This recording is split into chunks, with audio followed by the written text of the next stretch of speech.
Price the lord. ಯೇಸು ಕ್ರಿಸ್ತನ ಹೆಸರಿನಲ್ಲಿ ಜಯದ ವಾಕ್ಯ ಈ ಕಾರ್ಯಕ್ರಮಕ್ಕೆ ನಿಮ್ಮನ್ನು ನಾನು ಸ್ವಾಗತಿಸ್ತಾ ಇದ್ದೇನೆ. ಬನ್ನಿ, ಇವತ್ತಿನ ದಿನವು ಕರ್ತನಿಂದ ನೇಮಿಸಲ್ಪಟ್ಟಿದೆ. ಇದನ್ನು ಆನಂದ ಪಡೋಣ, ಸಂತೋಷ ಪಡೋಣ. ಸಂತೋಷ ಆನಂದದೊಡನೆ ತಂದೆಯ ದೇವರನ್ನು ನಾವು ಆರಾಧಿಸುವ, ಮಹಿಮೆ ಪಡಿಸುವ. ನಿಮ್ಮ ಕಷ್ಟ, ಸಂಕಟ, ದುಃಖ, ನೋವು, ಚಿಂತೆ, ಬಾಧೆ ಅಥವಾ ಯಾವುದೊಂದು ಪರಿಸ್ಥಿತಿಯಲ್ಲಿ ನೀವು ಹಾದು ಹೋಗ್ತಾ ಇದ್ದೀರಿ, ಭಯಪಡಬೇಡ್ರಿ. ಕರ್ತ ನಿಮ್ಮ ಜೊತೆಯಲ್ಲಿ ಇದ್ದುಕೊಂಡು ನಿಮ್ಮನ್ನು ಸಂತೈಸ್ತಾನೆ. ಓಕೆ, ನಾವು ಸ್ವಲ್ಪ ಹೊತ್ತು ಆರಾಧನೆ ಮಾಡುವ, ಮತ್ತೆ ನಾವು ದೇವರ ವಾಕ್ಯವನ್ನು ಧ್ಯಾನ ಮಾಡುವ. Praise God. ಬನ್ನಿರಿ ಪ್ರಿಯರೇ, ಈ ಮುಂಜಾನೆ ವೇಳೆಯಲ್ಲಿ ನಾವು ಒಟ್ಟಾಗಿ ಆರಾಧಿಸುವ, ನಮ್ಮ ಧನ್ಯವಾದವನ್ನು ನಾವು ನಮ್ಮ ದೇವರಿಗೆ ಅರ್ಪಿಸುವ, ನಮ್ಮ ಸ್ತುತಿ ಸ್ತೋತ್ರಗಳನ್ನು ಅರ್ಪಿಸುವ.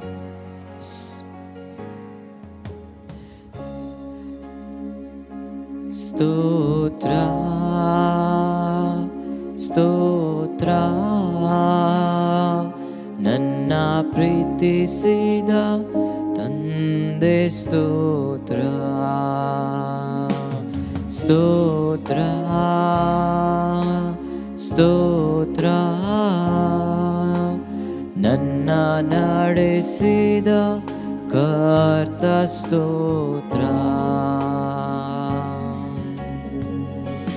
ಧನ್ಯವಾದವ ಸಲ್ಲಿಸುವೆ ಮಾಡಿದ ಉಪಕಾರಕ್ಕೆ. ಕೈ ಹಿಡಿದು ನಡೆಸಿದೆ, ಎಂಥ ಪ್ರೀತಿ ನನ್ನ ತಂದೆ.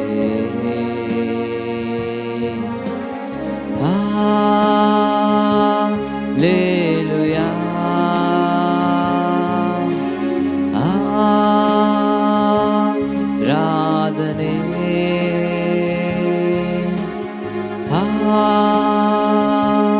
ಹಾಲೆಲೂಯಾ,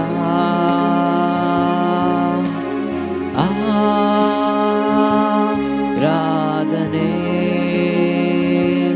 ನನ್ನ ಪ್ರೀತಿಸಿದ ತಂದೆ, ಸ್ತೋತ್ರ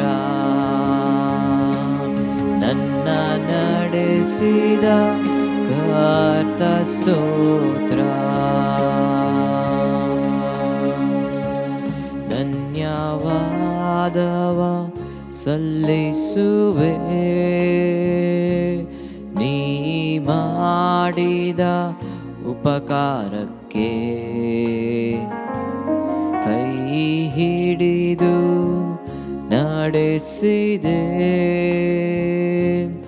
ಎಂಥ ಪ್ರೀತಿ ನನ್ನ ತಂದೆಯೇ.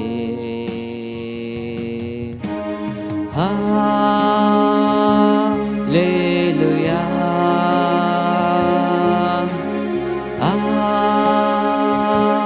ಆರಾಧನೆ.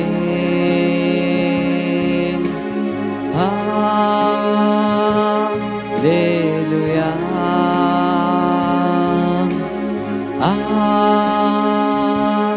ಆರಾಧನೆ. ನನ್ನ ಪ್ರೀತಿಸಿದ ಕರ್ತ, ಸ್ತೋತ್ರ ನನ್ನ ನಡೆಸಿದ ಕರ್ತ, ಸ್ತೋತ್ರ ಸ್ತೋತ್ರ ಸ್ತೋತ್ರ ನನ್ನ ಪ್ರೀತಿಸಿದ ತಂದೆ, ಸ್ತೋತ್ರ ಸ್ತೋತ್ರ ಸ್ತೋತ್ರ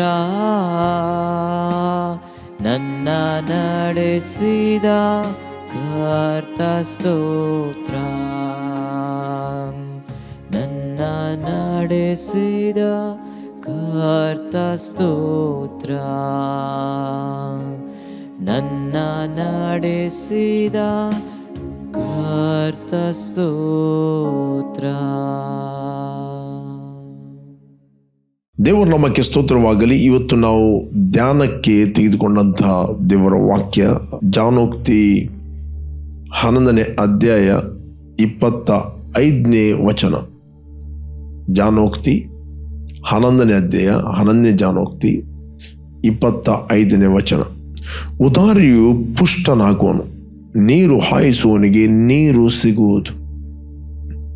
ಪ್ರೈಸ್ ಗಾಡ್. ಇಲ್ಲಿ ದೇವರ ವಾಕ್ಯ ಹೇಳ್ತದೆ, ಉದಾರಿಯು ಪುಷ್ಟನಾಗುವನು.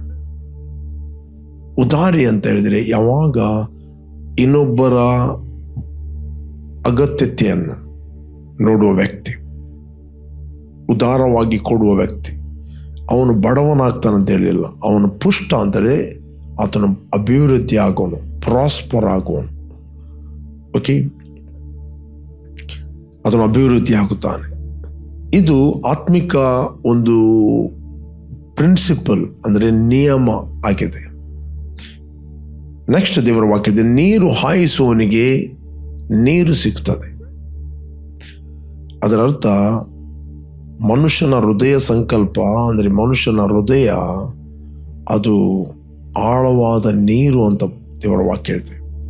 ಯೇಸುವನ್ನು ನೀವು ರಕ್ಷಕನು ಒಡೆಯನೆಂದು ಅಂಗೀಕಾರ ಮಾಡಿದಾಗ ನೀವು ಆತ್ಮಿಕ ಲೋಕದಲ್ಲಿ ನೀವು ಕೊರತೆಯ ಆಡಳಿತದಿಂದ, ದುರಾತ್ಮಗಳ ಆಡಳಿತದಿಂದ ಅಥವಾ ಶಾಪದ ಒಂದು ಆಡಳಿತದಿಂದ, ಮರಣದ ಒಂದು ಆಡಳಿತದಿಂದ ನಿಮ್ಮ ಆತ್ಮವನ್ನು ದೇವರು ಕಿತ್ತು ತೆಗೆದು ದೇವರ ರಾಜ್ಯದಲ್ಲಿ ಹುಟ್ಟಿಸಿದ್ದಾನೆ. ನೀವು ದೇವರ ಆತ್ಮನೊಂದಿಗೆ ಒಂದು ಆತ್ಮವಾಗಿದ್ದೀರಿ. ಇವತ್ತು ನಿಮ್ಮ ಒಳಗೆ ಇಂಥ ಒಂದು ಸಂಗತಿ ಇದೆ ಅಂತ ಹೇಳಿದ್ರೆ, ಪವಿತ್ರ ಆತ್ಮನು ಸ್ವತಃ ವ್ಯಕ್ತಿಯಾಗಿ ನಿಮ್ಮ ಒಳಗೆ ವಾಸ ಮಾಡ್ತಾ ಇದ್ದಾನೆ. ಬಟ್ ನಿಮ್ಮ ಒಳಗೆ ಏನಿದೆ ಅಂತ ನೀವು ಮುಂದೆ ಹೋಗಲಿಕ್ಕೆ ನಿಮ್ಮ ಫೀಲಿಂಗ್ಗಳು ಬಿಡುವುದಿಲ್ಲ. ಫೀಲಿಂಗ್ಗಳು ಅಥವಾ ನಿಮ್ಮ ಕಣ್ಣುಗಳು, ನಿಮ್ಮ ಕಿವಿಗಳು, ನಿಮ್ಮ ನಾಲಿಗೆ, ನಿಮ್ಮ ಸ್ಪರ್ಶ, ಅದು ಏನು ತೋರಿಸ್ತದೆ? ಕೊರತೆಯನ್ನು ತೋರಿಸ್ತದೆ, ಸಮಸ್ಯೆಯನ್ನು ತೋರಿಸ್ತದೆ, ಪ್ರಾಬ್ಲಮನ್ನು ತೋರಿಸ್ತದೆ. ಇದು ನಿಮಗೆ ಇನ್ಫಾರ್ಮೇಷನ್ ಕೊಡ್ತದೆ. ನಾಳೆ ಭವಿಷ್ಯದ ಭಯದ ಬಗ್ಗೆ ತೋರಿಸ್ತದೆ, ನಾಳೆ ಏನು ನಾವು ತಿನ್ನುವುದಂತ ತೋರಿಸ್ತದೆ, ಏನು ಕುಡಿಯುವುದಂತ ತೋರಿಸ್ತದೆ, ಏನು ಹೊದ್ದುಕೊಳ್ಳುವುದಂತ ತೋರಿಸ್ತದೆ, ಏನೇನು ಅಗತ್ಯತೆಗಳನ್ನು ತೋರಿಸ್ತದೆ. ಬಟ್ ದೇವರು ಬಾರ್ನ್ ಅಗೇನ್ ಆದ ವ್ಯಕ್ತಿಗೆ ಒಂದು ಒದಗಿಸುವ ಪಾತ್ರೆಯನ್ನಾಗಿ ದೇವರು ನೇಮಿಸ್ತಾನೆ. ಈ ಒಳಗಿದ್ದ ಸಂಗತಿಗಳನ್ನು ನೀವು ಹೊರಗೆ ತೆಗಿಬೇಕಂತ ಹೇಳಿದ್ರೆ, ನೀವು ದೇವರ ವಾಕ್ಯದಲ್ಲಿ ನಿಮ್ಮ ಮನಸ್ಸನ್ನು ರೀಪ್ರೋಗ್ರಾಮ್ ಮಾಡಬೇಕು. ಆಗ ನೀವು ಯಾರಿಗೂ ಏನೇ ಮಾಡಿದ್ರು ಅದನ್ನು ನೀವು ನಂಬಿಕೆಯಲ್ಲಿ ಮಾಡುತ್ತೀರಿ. Praise God. ಯಾಕೋಬನು ಹೇಳುತ್ತಾನೆ, ನಿನ್ನಲ್ಲಿ ನಂಬಿಕೆ ಇದೆ, ನನ್ನಲ್ಲಿ ಕ್ರಿಯೆಗಳಿದೆ. ಕ್ರಿಯೆ ಇಲ್ಲದ ನಂಬಿಕೆ ಅದು ಸತ್ತದಾಗಿದೆ. ಒಬ್ಬನಿಗೆ ಬಟ್ಟೆ ಇಲ್ಲ, ಒಬ್ಬನಿಗೆ ಆ ದಿವಸ ಊಟಕ್ಕೆ ಇಲ್ಲ, ನಿನ್ನ ಹತ್ರ ನಂಬಿಕೆ ಉಂಟು, ನೀನು ಕೇವಲ ಹೇಳ್ತಿ ಊಟ ಮಾಡು, ಒಳ್ಳೆಯ ಬಟ್ಟೆಯನ್ನು ಹೊದ್ದುಕೋ ಅಂತ ಕೇವಲ ಬರೀ ಮಾತಿನಲ್ಲಿ ಹೇಳಿದರೆ ನಿನ್ನ ನಂಬಿಕೆ ಅದು ಡೆಡ್ ಫೇತ್. ಬಟ್ ಆ ದಿನಕ್ಕೆ ಆ ವ್ಯಕ್ತಿಗೆ ಸ್ವಲ್ಪ ಊಟವನ್ನು ಕೊಡ್ತಾ ಇದ್ದಿ, ಬಟ್ಟೆಯನ್ನು ಕೊಡ್ತಾ ಇದ್ದಿ, ದಟ್ ಮೀನ್ಸ್ ನೀನು ಫೇತಿನ ಆ್ಯಕ್ಷನ್ ಮಾಡ್ತಾ ಇದ್ದಿ. You are releasing inside to outside something. Maybe ನಿನ್ನ ಇಂದ್ರಿಯಗಳು ಹೇಳ್ಬೋದು, ಅವನಿಗೆ ಕೊಟ್ಟರೆ ನನಗೇನು ಸಿಗ್ಬೋದು, ನನಗೇನು ಲಾಭ. ಇವತ್ತು ನೋಡುವುದು ಎಲ್ಲ ಸಂಗತಿಯಲ್ಲಿ ಲೆಕ್ಕಾಚಾರ ಎಲ್ಲ ಲಾಭವೇ, ಲಾಭ ಲೆಕ್ಕಾಚಾರ. ಅದಕ್ಕೆ ಭಕ್ತಿಯನ್ನು ಲಾಭ ಸಾಧನವೆಂದೆನಿಸುವ ಈ ಜನರಲ್ಲಿ ನಿತ್ಯವಾದ ಕಚ್ಚಾಟಗಳು. ಭಕ್ತಿಯನ್ನು ಲಾಭ ಸಾಧನ, ಪ್ರತಿಯೊಂದನ್ನು ಲಾಭದ ದೃಷ್ಟಿಯಲ್ಲಿ ನಾವು ನೋಡುವಂಥ ನ್ಯಾಚುರಲ್ ಲಾಭ. ಇವತ್ತು ನಾನು ಏನಾದರೂ ಒಬ್ಬರಿಗೆ ಹಾನರ್ ಮಾಡಿದರೆ ಅವನಿಂದ ನಾವು ಎಕ್ಸ್ಪೆಕ್ಟೇಷನ್ ಮಾಡೋದು, ಅವನು ನನಗೆ ಹಾನರ್ ಮಾಡಬೇಕು. ಯಾರಿಗಾದರೂ ನಾವು ಏನು ಕೊಟ್ಟರೆ ಅವನನ್ನು ಹೇಳಿದಂತೆ ಕೇಳಬೇಕು. ಓಕೆ, ಯಾರಿಗಾದರೂ ನಾವು ಸಹಾಯ ಮಾಡುತ್ತೇನೆ, ಅವರು ನಾಳೆ ನನಗೆ ಉಪಕಾರಿಯಾಗಿ ನಿಲ್ಲಬೇಕು. ಮಕ್ಕಳನ್ನು ನಾವು ಬೆಳೆಸ್ತೇವೆ, ಬಾಲಬೋಧನೆ ಕೊಡ್ತೇವೆ, ಆ ಮಕ್ಕಳಿಂದ ಸಮಥಿಂಗ್ ಎಕ್ಸ್ಪೆಕ್ಟ್ ಮಾಡ್ತೇವೆ. ದಿಟ್ಸ್ ಗುಡ್, ಒಳ್ಳೆಯದು. ಬಟ್ ನಾವು ಏನೇ ಮಾಡಬೇಕು ಅದು ಕರ್ತನಿಗೋಸ್ಕರ ಮಾಡಬೇಕು. ನೀನು ಎಲ್ಲಿ ಕೆಲಸ ಮಾಡ್ತಾ ಇದ್ದಿ, ಬಾಸ್ ನೋಡುವಾಗ ಮಾತ್ರ ಕೆಲಸ ಮಾಡ್ತೀವಿ. ಯಾಕೆ? ಬಾಸ್ ನಿನಗೆ ಪ್ರಮೋಷನ್ ಕೊಡಬೇಕಂತ. ಬಾಸ್ ನಿನಗೆ ಪ್ರಮೋಷನ್, ಬಾಸ್ ನೋಡಲಿ ನೋಡದೇ ಇರಲಿ, ಸ್ಟಿಲ್ ನೀನು ಕೆಲಸ ಮಾಡ್ತಾ ಇದ್ದಿ ದೇವರಿಗೋಸ್ಕರ. That is faith. ಯಾರು ನೋಡಲಿ ನೋಡದೆ ಹೋಗಲಿ, ಸ್ಟಿಲ್ ಒಬ್ಬ ಕಷ್ಟದಲ್ಲಿದ್ದವನಿಗೆ ಹೆಲ್ಪ್ ಮಾಡುತ್ತಿ, ದಟ್ ಈಸ್ ಫೇತ್. ಒಬ್ಬ ಹಸಿದವನಿಗೆ ಊಟ ಕೊಡ್ತಿ, ಅದು ನಿನ್ನ ನಂಬಿಕೆ. ಮೇ ಬಿ ಆ ವ್ಯಕ್ತಿ ಕೊಡಲಿಕ್ಕೆ ಆಗಲಿಕ್ಕಿಲ್ಲ, ಆ ವ್ಯಕ್ತಿ ರಿಟರ್ನ್ ನಿಮಗೆ ಸಹಾಯ ಮಾಡಲಿಕ್ಕೆ ಆಗಲಿಕ್ಕಿಲ್ಲ, ಬಟ್ ದೇವರು ನಿಮಗೆ ಸಹಾಯ ಮಾಡುತ್ತಾನೆ. ಪ್ರಿಯರೇ, ನಾವು ಒದಗಿಸುವ ಪಾತ್ರೆ ಆಗಿದ್ದೇವೆ. ಉದಾರಿಯು ಯಾವಾಗಲೂ ಆತನು ಅಭಿವೃದ್ಧಿ ಆಗ್ತಾನೆ, ಪುಷ್ಟನಾಗ್ತಾನೆ, ಆತನು ಪ್ರಾಸ್ಪರ್ ಆಗುತ್ತಾನೆ, ಆತನು ಅಭಿವೃದ್ಧಿ ಆಗುತ್ತಾನೆ. ಇಂತಹ ಒಂದು ಮಹಿಮೆಯ ಜೀವಿತಕ್ಕೆ ದೇವರು ನಿನ್ನನ್ನು ಮತ್ತು ನನ್ನನ್ನು ಕರೆದಿದ್ದಾನೆ. Praise God. ಯಾವಾಗಲೂ ಯಾರು ನನಗೆ ಕೊಡ್ತಾರೆ, ಯಾರು ನನಗೆ ಹೆಲ್ಪ್ ಮಾಡ್ತಾರೆ, ಎಲ್ಲಿಂದ ಸಹಾಯ ಬರುತ್ತದೆ ಎದುರು ನೋಡುವಂಥದ್ದು, ಅದು ನಿನ್ನನ್ನು ಕೊರತೆ ಮತ್ತು ದಾರಿದ್ರ್ಯದನಕ್ಕೆ ದೂಡುತ್ತದೆ. ಯಾವಾಗಲೂ ನೀನು ದೇವರ ಮೇಲೆ ದೃಷ್ಟಿ ಇಟ್ಟುಕೊಂಡು ಕೊಡ್ತಿ, ಹೆಲ್ಪ್ ಮಾಡುತ್ತಿ, ಅದು ನಿನ್ನನ್ನು ದೇವರ ರಾಜ್ಯದಲ್ಲಿ ಕಾರ್ಯಪ್ರವರ್ತನಾಗುವಂತೆ ಮಾಡುತ್ತೆ. ಸ್ಪಿರಿಚುವಲ್ ನಿನ್ನ ಟೆರಿಟರಿಗಳು ವಿಸ್ತರಿಸಲ್ಪಡುತ್ತೆ. ಆತ್ಮಿಕ ನಿನ್ನ ಗೂಟಗಳು, ಲಿಮಿಟೇಷನ್ನ ಮಿತಿಯ ಗೂಟಗಳು ಕಳಚಲ್ಪಡುತ್ತವೆ. ನೀನು ಹಬ್ಬಿಕೊಳ್ಳುತ್ತಿ, ನೀನು ವಿಸ್ತರಿಸಲ್ಪಡುತ್ತಿ. Praise God. ಅದಕ್ಕೆ ಮೊದಲು ದೇವರ ರಾಜ್ಯಕ್ಕಾಗಿಯೂ ನೀತಿಗಾಗಿಯೂ ತವಕಪಡ್ಡೆ. ರಾಜ್ಯ ಅಂತ ಹೇಳಿದ್ರೆ ಯಾವ ರಾಜ್ಯದಲ್ಲಿ ಹುಟ್ಟಿದ್ದೀರಿ, ನೀತಿ ಅಂತ ಹೇಳಿದ್ರೆ ಆತನು ಮಾಡಿದಂತೆ ನಾವು ಮಾಡೋದು, ವೇ ಆಫ್ ಹಿಸ್ ಡೂಯಿಂಗ್ ಅಂತ ಹೇಳ್ತಾರೆ. ಆತನು ಮಾಡೋದಂತೆ ನಾವು ಮಾಡೋದು. ಅದನ್ನು all things added into you. ಅದಕ್ಕೆ ನೀರು ಹಾಯಿಸುವವನಿಗೆ ನೀರು ಸಿಗ್ತದೆ. ಕೊಡಿರಿ, ಜಡಿದು ಅಲ್ಲಾಡಿ ಹೊರಸೂಸುವಷ್ಟು ನಿಮ್ಮ ಸೆರಗಿಗೆ ಹಾಕೋರು. ಅನೇಕರು ಕೊಡಲಿಕ್ಕೆ ನಿಮಗೋಸ್ಕರ ಇನ್ಸ್ಪೈರ್ ಆಗ್ತಾರೆ. ಅನೇಕರಿಗೆ ನಿಮ್ಮ ವಿಷಯದಲ್ಲಿ ನೆನಪು ಬರುತ್ತದೆ. ತಕ್ಕ ಕಾಲದಲ್ಲಿ ದೇವರು ಅವರಿಗೆ ನಿಮ್ಮ ವಿಷಯದಲ್ಲಿ ನೆನಪಿಗೆ ತರುತ್ತಾನೆ. ಪ್ರಿಯರೇ, ನಾವು ನೋಡ್ತೇವೆ ಮೊರ್ದೆಕಾಯಿ, ಆತನು ಚಿಕ್ಕಪ್ಪ ಎಸ್ತೇರಳದ್ದು. ಅಲ್ಲಿ ಒಬ್ಬ ಹಾಮಾನ ವ್ಯಕ್ತಿ ಇದ್ದ, ಪವರ್ಫುಲ್ ವ್ಯಕ್ತಿ. ಬಟ್ ಅಲ್ಲಿ ಮೊರ್ದೆಕಾಯಿ ಅವನಿಗೆ ಯಾವತ್ತೂ ನಮಸ್ಕಾರ ಹೊಡಿತಾರೆ, ಯಾಕಂದರೆ ಯಹೂದ್ಯರು ಯಾರಿಗೂ ಬಗ್ಗುವುದಿಲ್ಲ. ಓಕೆ, ಇದು ಅವನಿಗೆ ಸಹಿಸಲಿಕ್ಕೆ ಆಗಲಿಲ್ಲ. ಆತನು ತುಂಬ ಸಿಟ್ಟುಕೊಂಡ, ಒಂದು ಪ್ಲ್ಯಾನ್ ಮಾಡಿದ, ಒಂದು ಗಲ್ಲು ಕಂಬವನ್ನು ಪ್ರಿಪೇರ್ ಮಾಡಿದ. ಅದರಲ್ಲಿ ಆತನು ಮೊರ್ದೆಕಾಯಿಗೆ ಹಾಕಬೇಕು, ಮತ್ತು ಎಲ್ಲ ಅವನ ಮೇಲಿರುವ ದ್ವೇಷದಿಂದ ಇಡೀ ಯಹೂದ್ಯ ಜನಾಂಗದ ಮೇಲೆ ಆತನು ದ್ವೇಷವನ್ನು ಕಾರಿದ. ಮಾಡಿದ್ದು ಅವನು ನನಗೆ ಬಗ್ಗುವುದು. ಈ ಜನರು ಹಾಗೆ, ಒಂದು ಜನಾಂಗ ಇದೆ, ಅದು ಯಾವಾಗಲೂ ಪ್ರತ್ಯೇಕವಾಗಿ ಜೀವಿಸ್ತದೆ. ಆತನು ಮಾತಾಡಿದ, ನಾವು ನೋಡ್ತೇವೆ. ಸಡನ್ಲಿ ಅದು ಎಸ್ತೇರಳಿಗೆ ನ್ಯೂಸ್ ಹೋಗ್ತದೆ. ಎಸ್ತೇರಳು ಎಲ್ಲರೂ ಉಪವಾಸ ಪ್ರಾರ್ಥನೆ ಮಾಡುತ್ತಾರೆ, ದೇವರಿಗೆ ಪ್ರಾರ್ಥನೆ ಮಾಡುತ್ತಾರೆ. ಸಡನ್ಲಿ ಪ್ರಾರ್ಥನೆ ಮಾಡುವಾಗ ರಾತ್ರಿ ಅರಸನಿಗೆ ನಿದ್ರೆ ಬರೋದಿಲ್ಲ. ಓಕೆ, ಅರಸನಿಗೆ ಕೊಲ್ಲುವುದಕ್ಕೋಸ್ಕರ, ವಿಷ ಹಾಕುವುದಕ್ಕೋಸ್ಕರ ಪ್ಲ್ಯಾನ್ ಮಾಡಿದ್ದ. ಆ ಪ್ಲ್ಯಾನನ್ನು ಮೊರ್ದೆಕಾಯಿ ರಿವೀಲ್ ಮಾಡ್ತಾನೆ. ರಿವೀಲ್ ಮಾಡಿದ್ದರಿಂದ ಅರಸನ ಪ್ರಾಣ ಉಳಿಯುತ್ತದೆ. ಇದಕ್ಕೋಸ್ಕರ ಅವನಿಗೆ ಯಾವ ರಿವಾರ್ಡ್ ಸಿಗಲಿಲ್ಲ, ಇದಕ್ಕೋಸ್ಕರ ಅವನಿಗೆ ಯಾವ ಪ್ರತಿಫಲ ಸಿಗಲಿಲ್ಲ.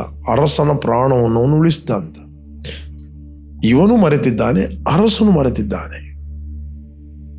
ನಾವು ನೋಡ್ತೇವೆ, ಸಡನ್ಲಿ ಆ ರಾತ್ರಿ ಅವನಿಗೆ ನೆನಪಿಗೆ ಬರುತ್ತದೆ. ಸಡನ್ಲಿ ನೆನಪು ಬರುತ್ತದೆ. ಅವನ ಪುಸ್ತಕವನ್ನು ನೋಡ್ತಾನೆ, ಏನು ರಿವಾರ್ಡ್ ಕೊಟ್ಟಿದ್ದಾರೆ, ಏನು ಕೊಡಲಿಲ್ಲ. ರೈಟ್.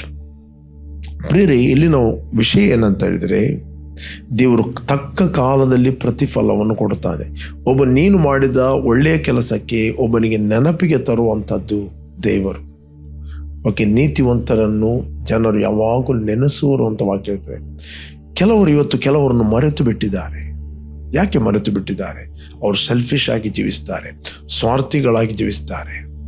ಪ್ರೇರೆ, ಯಾವಾಗ ನೀನು ಇನ್ನೊಬ್ಬರ ನೀಡನ್ನು, ಅಗತ್ಯತೆಯನ್ನು ನೀನು ಪೂರೈಸಲಿಕ್ಕೆ ನೋಡುತ್ತಿ, ನಿನ್ನ ಕೈಯಲ್ಲಿ ಏನಾಗ್ತದೆ ಹೆಲ್ಪ್ ಮಾಡುತ್ತಿ, ಅನೇಕರು ನಿನ್ನನ್ನು ನೆನಪು ಮಾಡುತ್ತಾರೆ, ಅನೇಕರು ನಿನ್ನನ್ನು ಜ್ಞಾಪಿಸ್ತಾರೆ. ಮರೆತು ಹೋದವರು ನಿನ್ನನ್ನು ನೆನಪು ಮಾಡುತ್ತಾರೆ. ಅನೇಕ ಕಸ್ಟಮರ್ಗಳು ನಿನ್ನ ನೆನಪು ಮಾಡುತ್ತವೆ, ಅನೇಕ ಬಿಸ್ನೆಸ್ ಮ್ಯಾನ್ಗಳು ನಿನ್ನ ನೆನಪು ಮಾಡುತ್ತಾರೆ, ಅನೇಕ ಜನಾಂಗಗಳು ನಿನ್ನ ನೆನಪು ಮಾಡುತ್ತಾರೆ, ಅನೇಕ ಅಧಿಕಾರಿಗಳು ನಿನ್ನ ನೆನಪು ಮಾಡುತ್ತಾರೆ, ಮಕ್ಕಳು ನಿನ್ನ ನೆನಪು ಮಾಡುತ್ತಾರೆ. ಆದ ಕಾರಣ ಯಾವಾಗಲೂ ಒಬ್ಬ ಉದಾರಿಯಾದ ವ್ಯಕ್ತಿ ಆಗಿರು. ಕಷ್ಟದಲ್ಲಿರುವವನ ಮೊರೆಗೆ ಕಿವಿ ಮುಚ್ಚಿದರೆ, ಅವನು ಕೂಗುವಾಗ ಅವನ ಮೊರೆಗೆ ಕಿವಿ ಮುಚ್ಚಿದರೆ ಒಂದು ದಿನ ತಾನೇ ಮೊರೆ ಇಡುವಾಗ ಯಾರೂ ಕಿವಿ ಕೊಡುವುದಿಲ್ಲ ಅಂತ ವಾಕ್ಯ ಹೇಳ್ತದೆ. ಪ್ರೇರೆ, ದೇವರು ನಿಮ್ಮನ್ನು ಬಾರ್ನ್ ಅಗೇನ್ ಆದ ನಿಮಗೆ ತನ್ನ ಪವಿತ್ರಾತ್ಮನು ಕೊಟ್ಟಿದ್ದಾನೆ, ಸಹಾಯಕನನ್ನು ಕೊಟ್ಟಿದ್ದಾನೆ. ಆತನು ಗ್ರೀಕಿನಲ್ಲಿ ಪರಕ್ಲಿತ್ ಅಂತ ಹೇಳ್ತಾರೆ. ಆತನು ಸ್ಟ್ಯಾಂಡ್ ಬೈ, ಆತನಿಗೆ ಯಾವಾಗಲೂ ಹೆಲ್ಪ್ ಮಾಡುತ್ತಾನೆ, ನಿಮ್ಮನ್ನು ನಡೆಸ್ತಾನೆ. ಬಟ್ ದೇವರು ನಿಮ್ಮನ್ನು ಈ ಭೂಲೋಕದಲ್ಲಿ ಇಟ್ಟಿದ್ದಾನೆ to be a supplier, to be a blessing. Praise God. ಅನೇಕರಿಗೆ ಆಶೀರ್ವಾದವಾಗುವುದಕ್ಕೋಸ್ಕರ ದೇವರು ನಿಮ್ಮನ್ನು ಇಟ್ಟಿದ್ದಾನೆ. ಅನೇಕರಿಗೆ ಬ್ಲೆಸ್ ಆಗುವುದಕ್ಕೋಸ್ಕರ ದೇವರು ನಿಮ್ಮನ್ನು ಇಟ್ಟಿದ್ದಾನೆ. ಅನೇಕರಿಗೆ ಸಪ್ಲೈ ಮಾಡೋದಕ್ಕೋಸ್ಕರ, ಅನೇಕರ ಪ್ರಶ್ನೆಗಳಿಗೆ ಉತ್ತರವಾಗಿ, ಅನೇಕರ ಅಗತ್ಯತೆಗಳಿಗೆ ಪೂರೈಕೆಯಾಗಿ ದೇವರು ನಿನ್ನನ್ನು ಇಟ್ಟಿದ್ದಾನೆ. Praise God. ದೇವರು ನಿನ್ನನ್ನು ಇಲ್ಲಿ ಭೂಲೋಕದಲ್ಲಿ ಇಟ್ಟಂಥ ಉದ್ದೇಶ ಏನಂತ ಹೇಳಿದ್ರೆ, ಅನೇಕ ಅನ್ರೀಚಿಗೆ ನೀನು ರೀಚ್ ಆಗಬೇಕು, ಅನೇಕ ವ್ಯಕ್ತಿಗಳಿಗೆ ನೀನು ಮೀಟ್ ಆಗಬೇಕು. ಪ್ರೇರೆ, ನಿನ್ನ ಎಲ್ಲ ಅಗತ್ಯತೆಗಳು ತನ್ನಷ್ಟಕ್ಕೆ ಟೇಕ್ ಕೇರ್ ಆಗ್ತವೆ. ದೇವರು ನಿಮ್ಮ ಕುಟುಂಬದ ವಿಷಯದಲ್ಲಿ, ಮಕ್ಕಳ ವಿಷಯದಲ್ಲಿ, ನಿನ್ನ ಫ್ಯಾಮಿಲಿ ವಿಷಯದಲ್ಲಿ, ನಿನ್ನ ಪ್ರಯಾಣದ ವಿಷಯದಲ್ಲಿ ಆತನು ಕೇರ್ ಮಾಡುತ್ತಾನೆ. ಅದರಿಂದ ಉದಾರಿಯು ಪುಷ್ಟನಾಗುವನು. ಉದಾರಿ ಬಡವನಾಗುವುದಿಲ್ಲ, ಉದಾರಿ ಕೊರತೆ ಪಡುವುದಿಲ್ಲ. ಬಡವರನ್ನು ಕರುಣಿಸುವವನು ಬೈಬಲ್ ಹೇಳ್ತದೆ ದೇವರಿಗೆ ಸಾಲ ಕೊಡುತ್ತಾನಂತ ವಾಕ್ಯ ಹೇಳ್ತದೆ. ಓಕೆ, ಬೈಬಲ್ ನಿನ್ನ ವೈರಿ ಹಸಿದಿದ್ದರೆ ಅವನಿಗೆ ಊಟ ಕೊಡು, ಬಾಯಾರಿದರೆ ಅವನಿಗೆ ನೀರು ಕೊಡು. ಇದಕ್ಕೆ ಆ ವ್ಯಕ್ತಿ ಪ್ರತಿಫಲ ಕೊಡಲಿಕ್ಕಿಲ್ಲ, ಇದಕ್ಕೆ ಯೆಹೋವನೇ ನಿನಗೆ ಪ್ರತಿಫಲವನ್ನು ಕೊಡುತ್ತಾನೆ ಅಂತ ವಾಕ್ಯ ಇದೆ. ದೇವರು ನಿನಗೆ ಪ್ರತಿಫಲವನ್ನು ಕೊಡ್ತಾನೆ. ಪ್ರೇರೆ, ಇವತ್ತಿನಿಂದ ತೀರ್ಮಾನ ಮಾಡಿರಿ, ಕೇವಲ ನಿಮಗೋಸ್ಕರ ಜೀವಿಸುವುದನ್ನು ಸ್ಟಾಪ್ ಮಾಡಿರಿ. ಯಾವಾಗಲೂ ಉದಾರಿಯಾಗಿರಿ. ಪ್ರೇರೆ, ಏನು ಮಕ್ಕಳಿಗೆ ನಿಮಗೆ ಪಾಕೆಟ್ ಮನಿ ಸಿಗ್ತದೆ, ಏನು ಹಣ ಸಿಗ್ತದೆ, ನೀವು ಕೇವಲ ನಿಮಗೋಸ್ಕರ ತಿನ್ನುವಂಥದ್ದು ಅದು ಹೋಗ್ತದೆ. ಬಟ್ ಅದರಲ್ಲಿ ಉಳಿಸಿಕೊಂಡು ಒಬ್ಬ ಕಷ್ಟದಲ್ಲಿದ್ದವನಿಗೆ ಅಥವಾ ನೀಡಿ ವ್ಯಕ್ತಿಗೆ ಅಥವಾ ದೇವರ ರಾಜ್ಯ ವಿಸ್ತರಣೆಗೋಸ್ಕರ ಏನಾದರೂ ನೀನು ಕಂಟ್ರಿಬ್ಯೂಷನ್ ಮಾಡುತ್ತಿ, ಏನಾದರೂ ಮಾಡ್ತಾ ಇದ್ದಿ, it will come back as A harvest. ಅದು ನಿಮಗೆ ಒಂದು ದೊಡ್ಡ ಬೆಳೆಯಾಗಿ ರಿಟರ್ನ್ ಬರುತ್ತದೆ, ದೊಡ್ಡ ಬೆಳೆಯಾಗಿ ನಿಮ್ಮ ಹತ್ತಿರ ಅದು ತಿರುಗುತ್ತದೆ. ಬಟ್ ನೀವೇನು ತಿನ್ನುತ್ತೀರಿ, ನಿಮಗೋಸ್ಕರ ಏನು ಸ್ಪೆಂಡ್ ಮಾಡುತ್ತೀರಿ, ಅದು ತಪ್ಪಲ್ಲ, ನಿಮಗೋಸ್ಕರ ಮಾಡಬೇಕು. ಅದರಲ್ಲಿ ಒಂದು ಉಳಿಸಿ. ಮೇ ಬಿ ನಿಮಗೆ ಡಿಫಿಕಲ್ಟ್ ಆಗ್ಬೋದು, ನಿಮಗೆ ಕಷ್ಟ ಆಗ್ಬೋದು ಕೊಡಲಿಕ್ಕೆ, ಒಂದು ಸ್ಮಾಲ್ ಸಂಗತಿ ಕೊಡಲಿಕ್ಕೆ ಕಷ್ಟ ಆಗ್ಬೋದು. ಬಟ್ ನಿಮ್ಮ ಕಷ್ಟ ಅದು ರೆಸ್ಟ್ ಆಗ್ತದೆ. ನಿಮ್ಮ ಕಷ್ಟ ಅದು ವಿಶ್ರಾಂತಿ ಆಗುತ್ತದೆ. ನಿಮಗೆ ಗೊತ್ತಾ, ಎಲ್ಲಿನ ಕಾಲದಲ್ಲಿ ಬರಗಾಲ ಬಂದಾಗ ಅಲ್ಲಿ ಆತನು ವಿಧವೆ ಹತ್ರ ಹೋಗ್ತಾನೆ. ದೇವರು ಅಪ್ಪಣೆ ಕೊಡ್ತಾನೆ, ನಿನ್ನ ಸಾಕೋದಕ್ಕೋಸ್ಕರ ವಿಧವೆಗೆ ಅಪ್ಪಣೆ ಕೊಟ್ಟಿದ್ದಾನೆ. ವಿಧವೆ ಆಕೆಯ ಕಷ್ಟವನ್ನು ಮಾತಾಡ್ತಾಳೆ.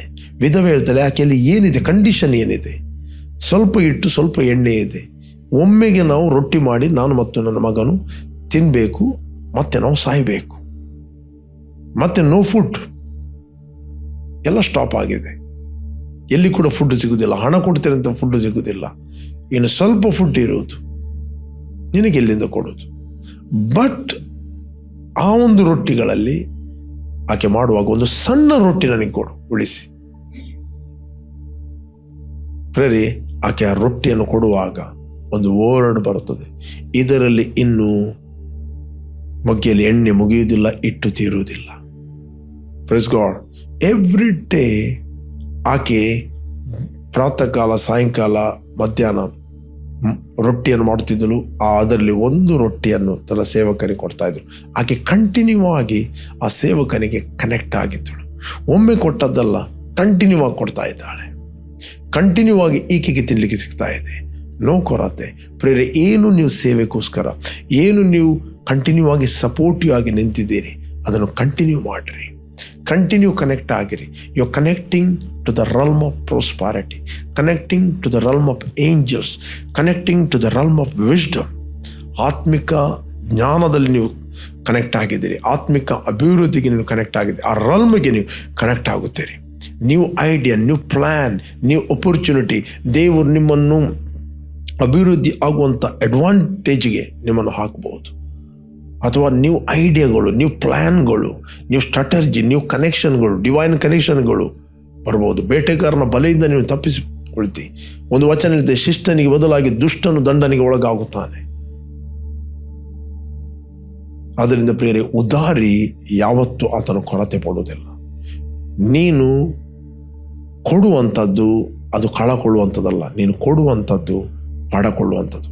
ಲೋಕದವರು ಎನಿಸುವುದು ನಾವು ಕೊಡುವಂಥದ್ದು ಕಳಕೊಳ್ಳುವಂಥದ್ದು. ಬಟ್ ನೀವು ಬಾರ್ನ್ ಅಗೇನ್ ಆದ ವ್ಯಕ್ತಿ, ವಿಶ್ವಾಸಿಗಳು, ನೀವು ಕೊಡುವಂಥದ್ದು ಅದು ಪಡಕೊಳ್ಳುವಂಥದ್ದು.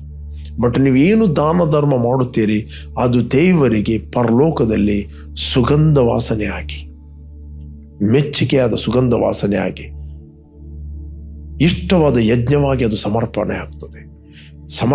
ದಿಟ್ಸ್ ಅ ಗ್ರೇಟ್ ಸ್ಯಾಕ್ರಿಫೈಸ್. ಓಕೆ, ನಿಮಗೆ ಗೊತ್ತಾ, ಕರ್ನೇಲಿಯನು ಆತನ ಬಾರ್ನಗೇನಲ್ಲ, ಆತನು ಹೊಸದಾಗಿ ಹುಟ್ಟಿದವನಲ್ಲ. ದೇವದೂತ ಬಂದು ಆತ್ಮಿಕ ಲೋಕದಲ್ಲಿ ಏನು ನಡೆಯಿತು ಅಲ್ಲಿ ಹೇಳ್ತಾನೆ. ಏನು ನಡೀತು? ಕರ್ನೇಲಿಯನೇ, ನಿನ್ನ ಪ್ರಾರ್ಥನೆ ಮತ್ತು ದಾನ ಧರ್ಮವು ದೇವರಿಗೆ ಜ್ಞಾಪಕಾರ್ಥವಾಗಿ ಏರಿ ಬಂತು. Praise God. ದೇವರಿಗೆ ಏರಿ ಬಂತು, ನಿನ್ನ ಕಡೆಗೆ ಗಮನ ಸೆಳೆಯುವಂತೆ ಮಾಡಿತ್ತು. ಈ ವ್ಯಕ್ತಿ ದಾನ ಧರ್ಮ ಮಾಡುವ ವ್ಯಕ್ತಿ, ಈತನು ದೇವರಿಗೆ ಭಯಪಡುವ ವ್ಯಕ್ತಿ. ಏಂಜಲ್ಸ್ಗಳು ಆತನಿಗೆ ಅಟ್ರಾಕ್ಟ್ ಆಗ್ತಾ ಇವೆ. ಏಂಜಲ್ ದೇವದೂತ ಬಂದು ಆತನಿಗೆ ವಿಸಿಟ್ ಮಾಡುತ್ತಾನೆ. Please god. ಪ್ರಿಯರೇ, ನೀವೇನು ಸತ್ಕ್ರಿಯೆ ಮಾಡುತ್ತೀರಿ, ಏನು ಇನ್ನೊಬ್ಬರಿಗೆ ಉದಾರವಾಗಿ ಸಪೋರ್ಟ್ ಮಾಡುತ್ತೀರಿ, ಯು ಆರ್ ಅಟ್ರಾಕ್ಟಿಂಗ್ ಏಂಜಲ್ಸ್. ಆ ದೇವದೂತರು ನಿಮ್ಮ ಸೇವೆಯನ್ನು ಮಾಡುತ್ತಾರೆ. ನಿಮ್ಮ ಸ್ಟಕ್ಕಾದ ಸಂಗತಿಗಳನ್ನು ಅವರು ಬಿಡುಗಡೆ ಮಾಡುತ್ತಾರೆ. ನೀನು ದೇವರ ರಾಜ್ಯದಲ್ಲಿ ಕಾರ್ಯಪ್ರವರ್ತನಾಗುತ್ತೆ, ದೇವರ ರಾಜ್ಯದಲ್ಲಿ ನೀನು ಫಂಕ್ಷನ್ ಆಗುತ್ತೆ. ಅದರಿಂದ ಬಿ ಎ ಚೇರ್ಫುಲ್ ಗಿವರ್. ದೇವರ ರಾಜ್ಯಕ್ಕೆ ಏನು ನೀವು ಕೊಡಲಿಕ್ಕೆ ತೀರ್ಮಾನ ಮಾಡುತ್ತೀರಿ? ಮೇ ಬಿ ಜಯದ ವಾಕ್ಯಕ್ಕೆ ನೀವೇನು ಸಪೋರ್ಟಿವ್ ಆಗಿ ನಿಂತಿದ್ದೀರಿ. ಓಕೆ, ಜಯದ ವಾಕ್ಯ ಅನೇಕರಿಗೆ ಅದು ರೀಚ್ ಆಗಲಿಕ್ಕೆ ನೀವೇನು ಸಪೋರ್ಟಿವ್ ಆಗಿ ನಿಂತಿದ್ದೀರಿ, ನಿಮಗೆ ದೇವರು ರಿವಾರ್ಡನ್ನು ಕೊಡ್ತಾನೆ. ನಿಮಗೆ ಗೊತ್ತಿಲ್ಲದ ರೀತಿಯಲ್ಲಿ ಅನೇಕರಿಗೆ ಇದು, ಅನೇಕ ಪೊಲಿಟಿಷಿಯನ್, ಅನೇಕ ಗೌರ್ಮೆಂಟ್, ಅನೇಕ ಬಿಸ್ನೆಸ್ ಮ್ಯಾನ್, ಅನೇಕ ವಿಲೇಜ್ಗಳಿಗೆ ಜಯದ ವಾಕ್ಯ ಫೇಸ್ಬುಕ್, ಯೂಟ್ಯೂಬ್, ಬಿಗ್ ಟಿವಿಯ ಮೂಲಕ ಅದು ಅನೇಕರಿಗೆ ರೀಚ್ ಆಗ್ತಾ ಉಂಟು. ಓಕೆ, ಅನೇಕರು ನೀವು ಸಪೋರ್ಟಿವ್ ಆಗಿ ಈ ಸೇವೆಗೆ, ಈ ಪ್ರೋಗ್ರಾಮ್ ನಡೆಸಲು ನೀವು ಬಿತ್ತಿದ್ದೀರಿ. ಅದರ ಪ್ರತಿಫಲ ನಿಮಗೆ ತಪ್ಪುವುದೇ ಇಲ್ಲ. Praise God. ನೀವೇನು ಬಿತ್ತಿದ್ದೀರಿ ಪ್ರೇರೆ, ಪರಲೋಕವು ನೋಡ್ತಾ ಇದೆ, ದೇವದೂತರು ನೋಡ್ತಾ ಇದ್ದಾರೆ, ದೇವರು ನೋಡ್ತಾ ಇದ್ದಾರೆ. ಮೇ ಬಿ ನೀವು ಮರೆಯಬಹುದು, ದೇವರು ಮರೆಯುವುದಿಲ್ಲ. ನೀವು ಮರೆಯಬಹುದು, ದೇವದೂತರು ಮರೆಯುವುದಿಲ್ಲ. ನೀವು ಮರೆಯಬಹುದು, ಬಟ್ ಪವಿತ್ರಾತ್ಮನು ಮರೆಯುವುದಿಲ್ಲ. ಕಾಣದ ಲೋಕ ಮರೆಯುವುದಿಲ್ಲ. ಕರ್ತನಲ್ಲಿ ಪಟ್ಟ ಪ್ರಯಾಸವು ಅದು ವ್ಯರ್ಥವಾಗುವುದಿಲ್ಲವೆಂದು ತಿಳಿದು ನೀವು ಇದನ್ನು ಮತ್ತಷ್ಟು ಮಾಡಿರಿ ಅಂತ ಬೈಬಲ್ ಹೇಳ್ತದೆ. ಮತ್ತಷ್ಟು ಮಾಡಿರಿ. Don't stop it. ಏನು ನೀವು ಪ್ರಾರಂಭದಲ್ಲಿ ಮಾಡಿದ್ದೀರಿ, ಡೋಂಟ್ ಸ್ಟಾಪ್ ಇಟ್. ಏನು ಮಾಡಿದ್ದೀರಿ ಅದನ್ನು ಅಲ್ಲೇ ನಿಲ್ಬೇಡ್ರಿ, ಹೆಚ್ಚಿಸಿರಿ. ಈ ಸರ್ತಿ ನಿಮಗೆ ಕೊಡುವಾಗ ಭಯಂಕರ ಕಷ್ಟ ಆಗ್ಬೋದು. ಇವತ್ತಿನ ನಿಮ್ಮ ಕಷ್ಟ ಅದು ವಿಶ್ರಾಂತಿಯಾಗಿ ಪರಿವರ್ತನೆಗೊಳ್ತದೆ. ಅಲ್ಲಿ ವಿಶ್ರಾಂತಿಯನ್ನು ನಿಲ್ಬೇಡ್ರಿ, ಇನ್ನೊಂದು ಕಷ್ಟವಾಗುವ ರೀತಿಯಲ್ಲಿ ಮುಂದೆ ಹೋಗಿರಿ. ಈ ನಿಮ್ಮ ಕಷ್ಟ ನೆಕ್ಸ್ಟ್ ಅದು ವಿಶ್ರಾಂತಿ ಆಗುತ್ತದೆ. ನಿಮ್ಮ ಸ್ಪಿರಿಚುವಲ್ ಪ್ರಾಂತ ಅದು ವಿಸ್ತರಿಸಲ್ಪಡುತ್ತದೆ. ಓಕೆ, ಅದರಿಂದ ಉದಾರಿಯು ಪುಷ್ಟನಾಗುವನು, ನೀರು ಹಾಯಿಸುವವನಿಗೆ ನೀರು ಸಿಗುವುದು. ಓಕೆ, ಇದು ದೇವರ ರಾಜ್ಯದ ಪ್ರಿನ್ಸಿಪಲ್. ಪ್ರೇರಿ, ಯಾರೆಲ್ಲ ನೀವು ವೀಕ್ಷಿಸ್ತಾ ಇದ್ದೀರಿ, ಯಾರು ನೀವು ಫಸ್ಟ್ ಟೈಮ್ ವೀಕ್ಷಿಸ್ತಾ ಇದ್ದೀರಿ, ಇಷ್ಟವರಿಗೆ ಯೇಸುವನ್ನು ರಕ್ಷಕರು ಒಡೆಯನೆಂದು ನೀವು ಅಂಗೀಕಾರ ಮಾಡದಿದ್ದರೆ ಇದು ನಿಮ್ಮ ಸಮಯ. ನಿಮ್ಮ ಹೃದಯದಲ್ಲಿ ನೀವು ಯೇಸುವನ್ನು ಕರೆಯಿರಿ. When you accept Jesus, you will receive eternal life. ನಿತ್ಯ ಜೀವ ನಮಗೆ ಸಿಕ್ಕಿದ್ದು ನಾವು ಮಾಡಿದ ಪುಣ್ಯಕ್ರಿಯೆಗಳಿಂದ ಅಲ್ಲ, ನಾವು ಮಾಡಿದ ದಾನ ಧರ್ಮದಿಂದ ಅಲ್ಲ, ಅಥವಾ ಯಾವುದೇ ಸತ್ಕ್ರಿಯೆಗಳಿಂದ ನಮಗೆ ನಿತ್ಯ ಜೀವ ಸಿಕ್ಕಿದ್ದಲ್ಲ. ನಮಗೆ ನಿತ್ಯ ಜೀವ ಸಿಕ್ಕಿದ್ದು ನಮ್ಮ ಕರ್ತನಾದ ಯೇಸು ಕ್ರಿಸ್ತನು ಕ್ರೂಜಿಯಲ್ಲಿ ಮಾಡಿ ಮುಗಿಸಿದ ಕೆಲಸವನ್ನು ನಾವು ನಂಬಿದ ಕಾರಣ ನಾವು ನಿತ್ಯ ಜೀವವನ್ನು ಹೊಂದಿದ್ದೇವೆ. ಓಕೆ, ಕೃಪೆಯಿಂದಲೇ ನಂಬಿಕೆಯ ಮೂಲಕ ನೀವು ರಕ್ಷಣೆಯನ್ನು ಹೊಂದಿದ್ದೀರಿ. ಆ ರಕ್ಷಣೆ ನಿಮ್ಮಿಂದ ಉಂಟಾದ್ದಲ್ಲ, ಅದು ಪುಣ್ಯಕ್ರಿಯೆಗಳಿಂದ ಉಂಟಾದ್ದಲ್ಲ. ಹೊಗಳಿಕೊಳ್ಳುವುದಕ್ಕೆ ಯಾರಿಗೂ ಆಸ್ಪದವಿಲ್ಲ. ನೆಕ್ಸ್ಟ್ ಹೇಳ್ತದೆ, ನಾವು ಆತನ ನಿರ್ಮಾಣ ಸತ್ಕಾರ್ಯಗಳನ್ನು, ಅಂದರೆ ಒಳ್ಳೆಯ ಕಾರ್ಯಗಳನ್ನು ಮಾಡೋದಕ್ಕೋಸ್ಕರ ಕ್ರಿಸ್ತನಲ್ಲಿ ನಾವು ಸೃಷ್ಟಿಸಲ್ಪಟ್ಟೆ. ಓಕೆ, ಕ್ರಿಸ್ತನಲ್ಲಿ ಹುಟ್ಟಿದವರು ಸತ್ಕ್ರಿಯೆ ಮಾಡಬೇಕು. ಸತ್ಕ್ರಿಯೆಗಳಿಂದ ನಮಗೆ ರಕ್ಷಣೆ ಅಲ್ಲ. ಓಕೆ, ಕೃಪೆಯಿಂದಲೇ ನಾವು ನಿತ್ಯ ಜೀವನ ಹೊಂದಿದ್ದೇವೆ. ಆ ನಿತ್ಯ ಜೀವನ ಇತರಿಗೆ ನಾವು ಹೇಳಬೇಕು. We must be A flowing vessel. ನೀರು ಹರಿಸುವ ವ್ಯಕ್ತಿಗಳಾಗಿದ್ದೇವೆ ನಾವು, ಒದಗಿಸುವ ವ್ಯಕ್ತಿಗಳಾಗಿದ್ದೇವೆ ನಾವು. ಓಕೆ, ಒಂದು ವೇಳೆ ನೀವು ಫಸ್ಟ್ ಟೈಮ್ ವೀಕ್ಷಿಸ್ತಾ ಇದ್ದೀರಿ, ನಾನು ನಿಮಗೋಸ್ಕರ ಪ್ರಾರ್ಥನೆ ಮಾಡುತ್ತೇನೆ. Let's pray. ಭೂಮಿ ಆಕಾಶಗಳನ್ನು ಉಂಟು ಮಾಡಿದ ಸರ್ವಶಕ್ತನಾದ ತಂದೆ, ಯೇಸುವಿನ ನಾಮದಲ್ಲಿ ನಾವು ನಿನ್ನ ಸನ್ನಿಧಿಯಲ್ಲಿದ್ದೇವೆ. ಯೇಸುವೆ, ನೀನು ನಮಗೋಸ್ಕರ ಕುರುಜಿಯಲ್ಲಿ ಸತ್ತು ರಕ್ತವನ್ನು ಸುರಿಸಿ ಹೂಣಲ್ಪಟ್ಟು ಮೂರನೇ ದಿನ ನಿನ್ನ ಪುನರುತ್ಥಾನಾಗಿದ್ದೆ. ನಮ್ಮನ್ನು ಮರಣದಿಂದ ಪಾರು ಮಾಡಿ ಕ್ರಿಸ್ತನಲ್ಲಿ ಜೀವಕ್ಕೆ ಸೇರಿಸಿದೆ. ಅದಕ್ಕೋಸ್ಕರ ನಿನಗೆ ನಾವು ಕೃತಜ್ಞತೆಯನ್ನು ಸಲ್ಲಿಸ್ತೇವೆ. ನಿನ್ನ ಒಳ್ಳೆಯವನು, ನಿನ್ನ ಕೃಪೆಯು ಶಾಶ್ವತವಾದುದು, ನಿನ್ನ ಪ್ರೀತಿಯು ಶಾಶ್ವತವಾದ್ದು. ಅದಕ್ಕೋಸ್ಕರ ನಾವು ಸ್ತೋತ್ರವನ್ನು ಸಲ್ಲಿಸ್ತಾ ಇದ್ದೇವೆ. Thank you Lord. ಮತ್ತು ಯೇಸುವೆ ಕರ್ತನೆಂದು ನಮ್ಮ ಬಾಯಲ್ಲಿ ಅರಿಕೆ ಮಾಡುತ್ತೇವೆ. ನೀನು ವಾಗ್ದಾನ ಮಾಡಿದ ಪವಿತ್ರಾತ್ಮ ವರವನ್ನು ನಂಬಿಕೆಯ ಮೂಲಕ ನಾವು ಹೊಂದುತ್ತೇವೆ. ಇನ್ ಜೀಸಸ್ ನೇಮ್. ತಂದೆ, ಯಾರೆಲ್ಲ ವಾಕ್ಯವನ್ನು ಕೇಳಿದಾರೋ, ಈ ಸೇವೆಗೆ ಸಪೋರ್ಟಿವ್ ಆಗಿ ನಿಂತಿದ್ದಾರೋ, ಜಯದ ವಾಕ್ಯಕ್ಕೆ ಸಪೋರ್ಟಿವ್ ಆಗಿ ನಿಂತಿದ್ದಾರೋ, ಪ್ರಾರ್ಥನೆಯಲ್ಲಿ ನಿಂತಿದ್ದಾರೋ, ಬಿಗ್ ಜೆ ಟಿವಿಗೋಸ್ಕರ ನಿಂತಿದ್ದಾರೋ, ಎಲ್ಲಗೋಸ್ಕರ ನಾವು ಪ್ರಾರ್ಥಿಸ್ತಾ ಇದ್ದೇನೆ. ಉದಾರಿಯು ಪುಷ್ಟನಾಗುವನು, ನೀರು ಹಾಯಿಸುವನಿಗೆ ನೀರು ಸಿಗುವುದಂತ ವಾಕ್ಯ ಇದೆ. ಈ ಒಂದು ಪ್ರಕಟಣೆ ಪ್ರತಿಯೊಬ್ಬರಿಗೆ ಒಳಗಿಂದ ಓಪನ್ ಆಗಲೆಂದು ಪ್ರಾರ್ಥಿಸ್ತಾ ಇದ್ದೇನೆ ಯೇಸು ನಾಮದಲ್ಲಿ ತಂದೆ. Amen, amen, amen. Praise God. Okay, ಯಾರು ನೀವು ಬರ್ತ್ಡೇ ಮತ್ತು ವೆಡ್ಡಿಂಗ್ ಆ್ಯನಿವರ್ಸರಿಯನ್ನು ಸೆಲೆಬ್ರೇಟ್ ಮಾಡ್ತಾ ಇದ್ದೀರಿ, ನಿಮಗೋಸ್ಕರ ನಾವು ಪ್ರಾರ್ಥನೆ ಮಾಡ್ತೇವೆ. Blessed happy birthday and blessed happy wedding anniversary. ತಂದೆ, ಯಾರು ಬರ್ತ್ಡೇ ಮತ್ತು ವೆಡ್ಡಿಂಗ್ ಆ್ಯನಿವರ್ಸರಿಯನ್ನು ಸೆಲೆಬ್ರೇಟ್ ಮಾಡ್ತಾ ಇದ್ದಾರೆ, ಇವರು ಫ್ರೂಟ್ಫುಲ್ ಆಗಲಿ, ಬ್ಲೆಸ್ ಆಗಲಿ. ಕೆಡುಕನ ಎಲ್ಲ ಕೈಗಳಿಂದ ಇವರನ್ನು ತಪ್ಪಿಸಿ ಕಾಪಾಡು. ಇವರ ಸುತ್ತಲೂ ನಿನ್ನ ದೂತರುಗಳು ಇಳಿದು ಬಂದ್ದಾರೆ. ಅದಕ್ಕೋಸ್ಕರ ಸ್ತೋತ್ರ ಯೇಸು ನಾಮದಲ್ಲಿ ತಂದೆ. Amen, amen, amen. ಓಕೆ, ಜಯದ ವಾಕ್ಯ ಕಾರ್ಯಕ್ರಮವನ್ನು ಪ್ರತಿದಿನ ಬೆಳಿಗ್ಗೆ ಬಿಗ್ ಜೆ ಟಿವಿಯಲ್ಲಿ 7 ಗಂಟೆಯಿಂದ 7:30ಕ್ಕೆ ವೀಕ್ಷಿಸಿರಿ. 7:30ರಿಂದ 8 ಗಂಟೆ ಇದೇ ಕಾರ್ಯಕ್ರಮ ನಮ್ಮ ಯೂಟ್ಯೂಬ್ ಚಾನಲ್ಲಿ, ವರ್ಡ್ ಆಫ್ ವಿಕ್ಟರಿ ಯೂಟ್ಯೂಬ್ ಚಾನಲ್ಲಿ ನೀವು ರಿಪೀಟ್ ಆಗಿ ಕೇಳ್ಬೋದು. ಅದೇ ರೀತಿ ಫೇಸ್ಬುಕ್ ಮತ್ತು ಯೂಟ್ಯೂಬಲ್ಲಿ ಈವ್ನಿಂಗ್ 7:15ರಿಂದ 8 ಗಂಟೆವರೆಗೆ ನಾನು ಮಾತಾಡ್ತಾ ಇದ್ದೇನೆ. ಬನ್ನಿ, ನನ್ನೊಟ್ಟಿಗೆ ಜಾಯ್ನ್ ಆಗಿರಿ ಮತ್ತು ಜಯದ ವಾಕ್ಯ ಈ ಕಾರ್ಯಕ್ರಮವನ್ನು ಇತರರಿಗೆ ನೀವು ಶೇರ್ ಮಾಡಿರಿ, ಯೂಟ್ಯೂಬ್ನ ಮೂಲಕ ಶೇರ್ ಮಾಡಿರಿ. Okay, you bless, Jesus loves you. Amen.